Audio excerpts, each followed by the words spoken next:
राधे राधे आप सभी को।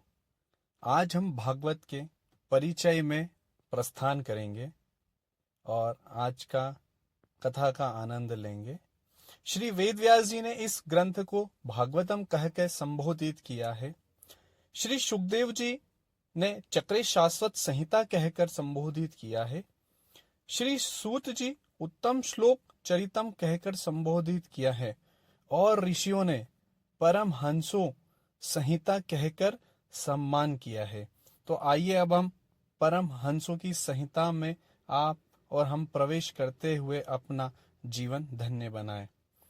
तो भागवत का प्रथम सूत्र है सच्चिदानंद रूपाय विश्वोत्पत्त्यादि हेतवे तापत्र विनाशाय श्री कृष्णाय वयं नमः।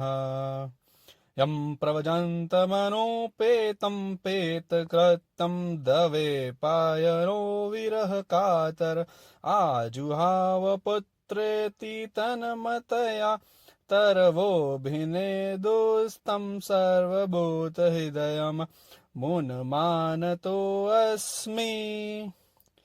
अर्थात जो संपूर्ण जगत की उत्पत्ति और विनाश के कारण है एवं आध्यात्मिक, आदि देविक, आदि भौतिक तीनों प्रकार के तापों का नाश करने वाले उन युगल सरकार श्री कृष्ण को हम नमस्कार करते हैं और सारे संसार को ईश्वर के रूप में मानने वाले श्री सुखदेव जी महाराज को हम प्रणाम करते हैं, क्योंकि शास्त्रों के अनुसार गुरु वंदना ही सर्वप्रथम विधान है। जब तक हम अपने जीवन में गुरुदेव की कृपा नहीं होती तब तक संसार रूपी सागर को पार करना मुश्किल है। श्री तुलसीदास जी कहते हैं, बिन गुरु भव निधि तरे न कोई, जो बिरिचि शंकर सम होई। वंदो गुरु पद पदुम परागा, सुरुचि सुवास सरस अनुरागा। इसी के साथ में श्री सूत जी सोनक जी से निवेदन करते हैं कि महाराज आप हमें ऐसा शाश्वत साधन बताएं जो सबसे अधिक कल्याणकारी हो एवं भक्ति, ज्ञान और वैराग्य से प्राप्त होने वाला महान विवेक एवं वृद्धि किस प्रकार हो एवं संसारी जीव किस प्रकार इस मोह माया से पीछा छुड़ा सकता है। तो इसमें हम आगे बढ़ते हैं। भक्तिम ज्ञान वैरागापतो विवेक वर्धते महान माया मोह निराश्च वैष्णवे कृत्यते कथम। सोनक जी की विनम्र वाणी से पुलकित होकर श्री सूत जी कहते हैं, श्रीमद् भागवत जो समस्त वेद वेदांत धर्म शास्त्र सार शाश्वत ग्रंथ है, संसार के मृत्यु रूपी भय से मुक्ति दिलाने वाला है। आज मैं तुम्हें उसका श्रवण करवाऊंगा और उसकी महिमा अनंत है। तो आइए आगे बढ़ते हैं। सुधा कुंभम गृहीत्वेव देवास्तत्र समागमन्, शोकं नत्वा वरं सर्व कार्ये कुशलासुरो। देवादि देव इंद्र और उनके बाकी देवता सुखदेव जी को प्रणाम करते हैं और अमृत का कलश सामने रखते हैं और कहते हैं, महाराज जैसा कि हमें पता चला राजा परीक्षित जी अब 7 दिनों के बाद मृत्यु को पाने वाले हैं, तो इसलिए हम इनके लिए अमृत का कलश लेकर आए हैं। अब सुखदेव जी को गहन शंका होती है, जब तक देवताओं का कोई फायदा न हो तो देवता कभी किसी के पास नहीं आते। सुखदेव जी ने कहा, ना तो हमने बुलाया, ना परीक्षित ने ही पुकारा, बिन बुलाए ही आ गए। तब देवताओं ने कहा, महाराज निवेदन हमारा भी सुन लीजिए। सुखदेव जी ने कहा, क्या कहना चाहते हैं? देवता बोले, महाराज जी हम चाहते हैं कि अमृत तो परीक्षित जी पी जाएं और कथा रूपी भागवत कथा अमृत हमें पिलाने की कृपा करें। एवं विनिमये जाते सुधाराज्ञा प्रपीयताम प्रपश्यामो वयम सर्वे श्रीमद् भागवतम। देवताओं की चालाकी समझकर श्री सुखदेव जी खूब हंसने लगे। अरे ठगियों, हमको ही ठगने चले आए। सुनो, जो ये तुम्हारा स्वर्ग है वह कांच के टुकड़े के समान है और हमारी भागवत कथामृत जो है वह करोड़ों मणियों के समान है। अब मोल तो उस चीज का होता है और आदान प्रदान उसका होता है कि जो बराबरी का हो। अब कहां तुम्हारा कांच का टुकड़ा और कहां हमारी करोड़ों की मणि के समान श्रीमद् भागवत कथामृत। ये तो सरासर ठग विद्या हुई, क्योंकि इन दोनों का मूल्य बराबर नहीं है। क्व सुधा क्व कधा लोके क्व कांचम क्व कमणिर्महान ब्रह्मरातो विचर्यं तदा देवांजहासः। सुखदेव जी ने देवताओं को डांट लगाते हुए उन्हें वापिस लौट जाने के लिए कहा और कहा, अरे ठगियों, श्रोता बनकर आते तो मैं आपको जरूर भागवत कथामृत का रसपान करवाता, पर आप सौदागर बनकर आए हैं तो आप इसके अधिकारी नहीं हैं। अभक्ताश्च विज्ञायन ददोसे कथामृतम श्रीमद्भागवती वार्ता सुराणामपि दुर्लभा। श्री सुखदेव जी कहते हैं, ऋषियों, एक वो दुर्लभ कथा है जिसके लिए देवता तरस गए, अमृत लेकर वापिस लौट गए। कथा हम लोगों को उपलब्ध है, इसलिए हम बड़े भाग्यशाली हैं और इसके अतिरिक्त ब्रह्मांड में कहीं चले जाओ, कहीं नहीं मिलने वाली है। स्वर्गे सत्ये च कैलाशे बैकुंठे नाश्यतम रस अत पीवंत सुत भाग्यमामंचन कहिचित। स्वर्ग लोक सत्य लोक की बात छोड़ो, बैकुंठ अति अयम रस नास्ति। हमारे श्री राम जी अवधवासियों को साथ लेकर अपने साथ साकेत धाम जा रहे थे। सभी लोग चलने को तैयार हो गए। प्रभु श्री राम ने कहा, हनुमान तुम नहीं चलोगे हमारे साथ? तो हनुमान जी कहते हैं, प्रभु चलना तो बिल्कुल चाहता हूं आपके साथ, पर एक बात बताइए। हनुमान जी ने कहा, बताइए। हनुमान जी बोले कि क्या ये आपकी कथा आपके लोक में मिलेगी? भागवत कथामृत की कथा आपके लोक में? अब श्री राम जी कहते हैं कि हम मिलेंगे वहां पर हमारी भागवत कथामृत वहां नहीं मिलेगी। तो हनुमान जी कहते हैं, प्रभु आप तो मेरे दिल में वास करते हैं, आपसे तो मैं कभी भी मिल सकता हूं, पर मैं आपकी भागवत कथामृत का रोज श्रवण करना चाहता हूं, तो मैं इसी लोक में रहना चाहता हूं। तो इससे हमें यह शिक्षा मिलती है कि कथा कितनी लाभदायक है हमारे लिए, और इस कथा के लिए हनुमान जी प्रभु के साथ में नहीं गए तो केवल संसार के भरोसे रहते हैं, उन्हें धोखे के अलावा कुछ हासिल नहीं होता। इसलिए जो सदैव काम आए उसी में भगवान के भजन का आश्रय हम सभी को लेना चाहिए, और बाकी सब मिथ्या है।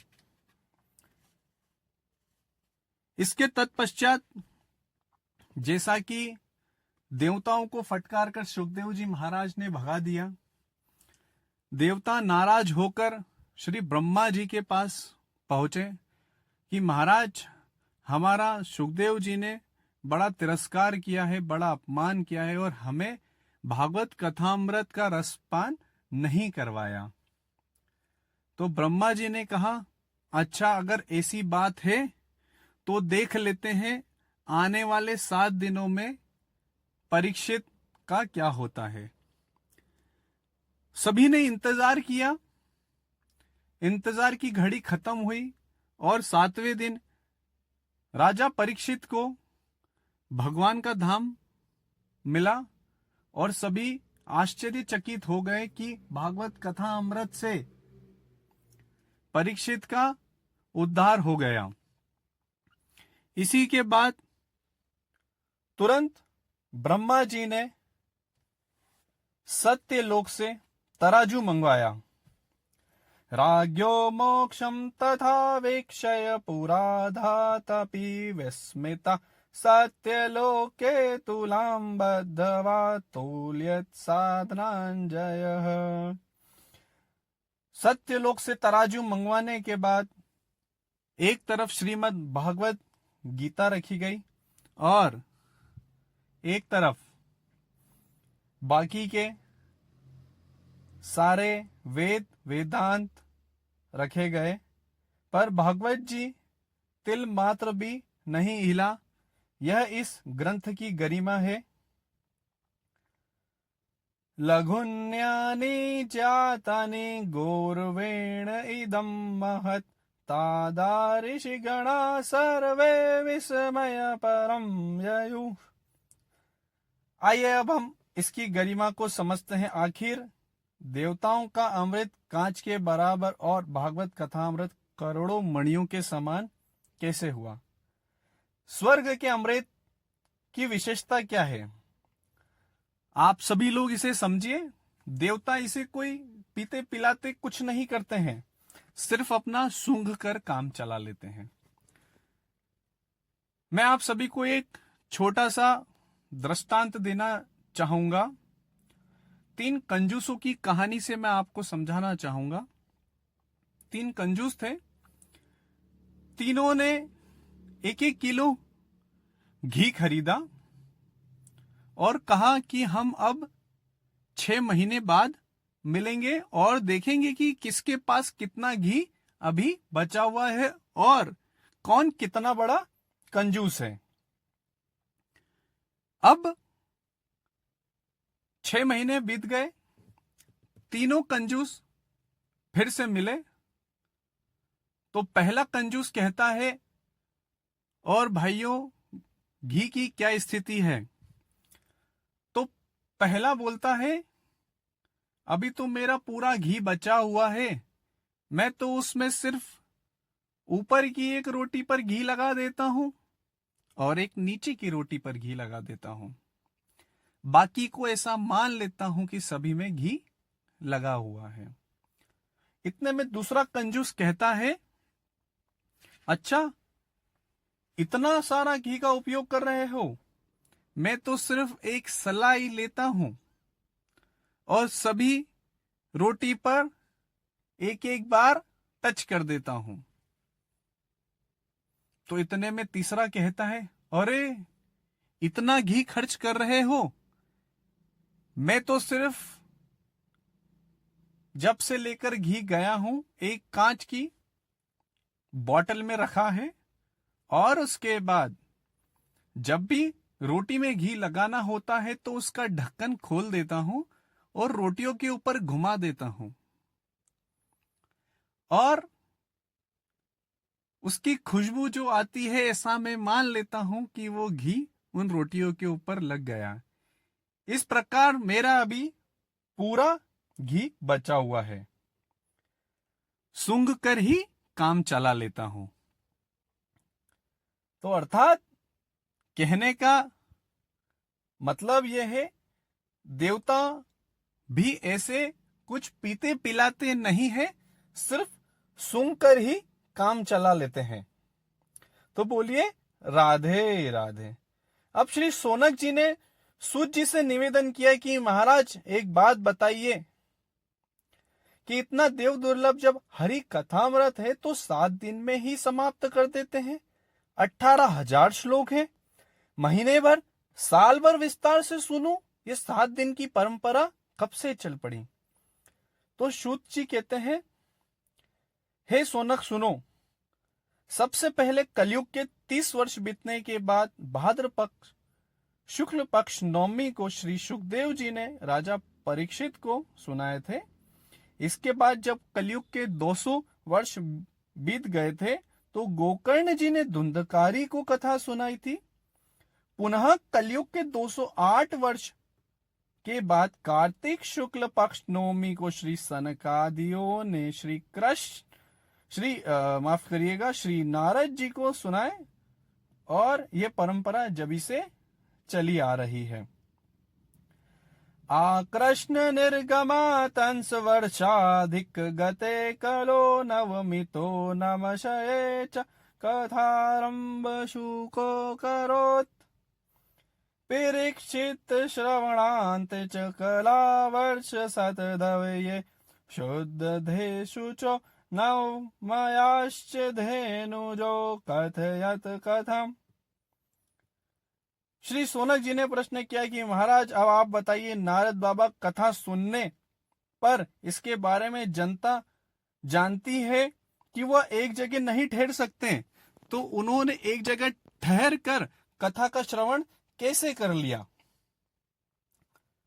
एकदा हि विशालायं चत्वारः ऋषयो मला सत्संगार्थ समायातदः सुस्तत्र नारदम।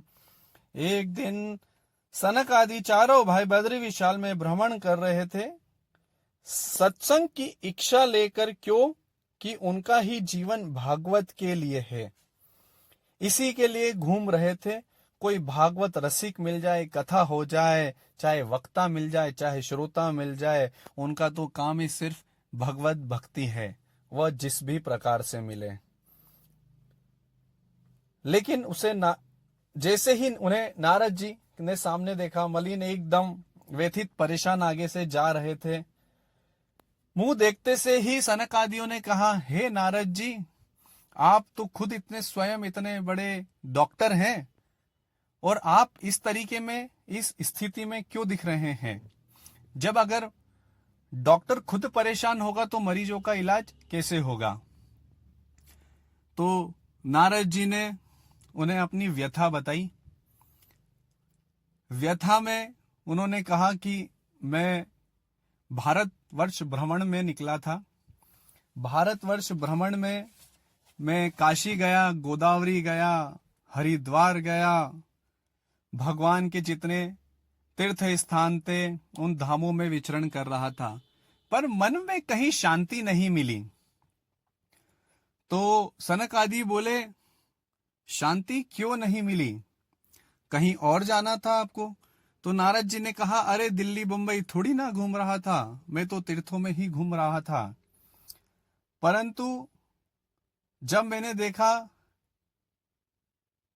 कि लोग सिर्फ अपनी जीविका चलाने के लिए जी रहे हैं, भगवान का भजन नहीं हो रहा, भगवान का सत्संग नहीं हो रहा, तो मन बड़ा दुखी हुआ। इस मन को दुखी ना देखूं, इसलिए मैंने सोचा कि अब भगवत की वृंदावन धाम चला जाए, क्योंकि भगवान ने वृंदावन में कई सारी लीलाएं करी है, भगवान का वहां पर बचपन बीता है।